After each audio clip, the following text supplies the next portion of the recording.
آداب النبی صلی اللہ علیہ وسلم پارٹ نمبر 6۔ نبی کریم صلی اللہ علیہ وسلم کو فقراء و مساکین کے ساتھ مجالست یعنی ہم نشینی کی عادت تھی۔ مساکین کے ساتھ بیٹھ کر کھانا تناول فرماتے تھے۔ اہل فضل و کرام کا احترام اور اکرام ان کے اخلاق کی وجہ سے فرماتے تھے، اور ہر قوم کے شریف لوگوں کو احسان و انعام کے ساتھ مانوس کیا جاتا تھا۔ اپنے عزیز و اقربا کے ساتھ حقوق صلہ ادا فرماتے، مگر جو لوگ ان سے افضل ہوں ان پر اقربا کو ترجیح نہ دیتے تھے۔ کسی کے ساتھ بد مزاجی اور درستی کا معاملہ نہ فرماتے۔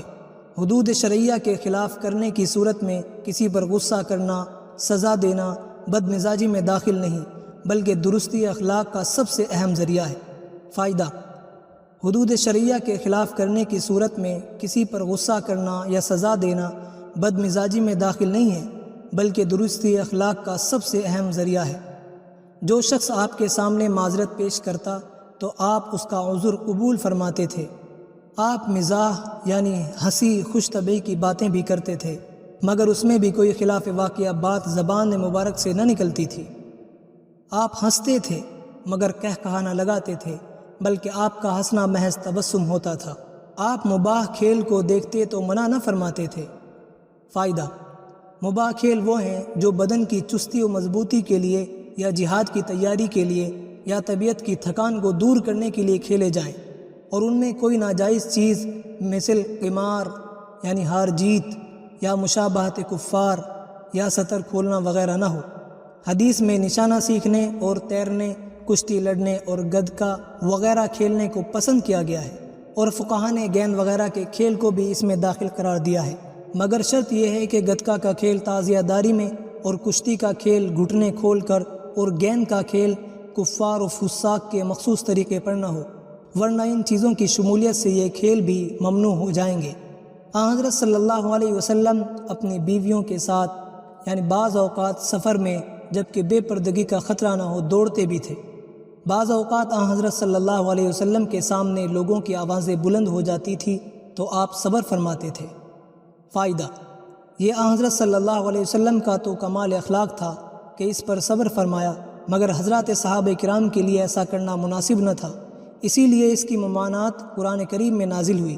یا ایھا الذین آمنوا لا تقدموا بین یدی اللہ ورسولہ۔ حضرت صلی اللہ علیہ وسلم کے گھر میں چند اونٹنیاں اور بکریاں تھیں جن کے دودھ سے آپ کا اور آپ کے اہل و عیال کا گزارا تھا۔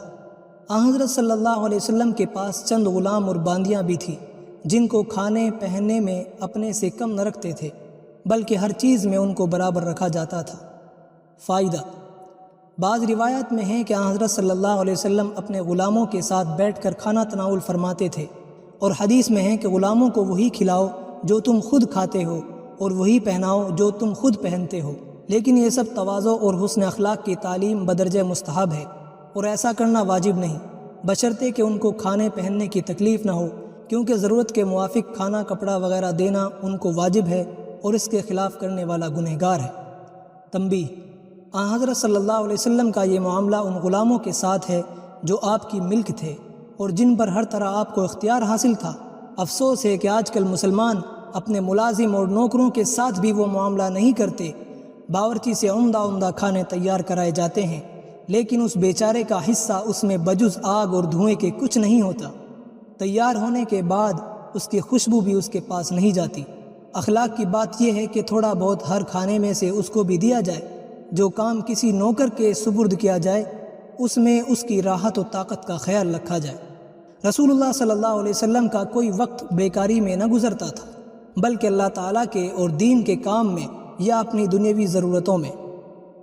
کبھی کبھی اپنے اصحاب کے ساتھ باغات میں تشریف لے جاتے تھے۔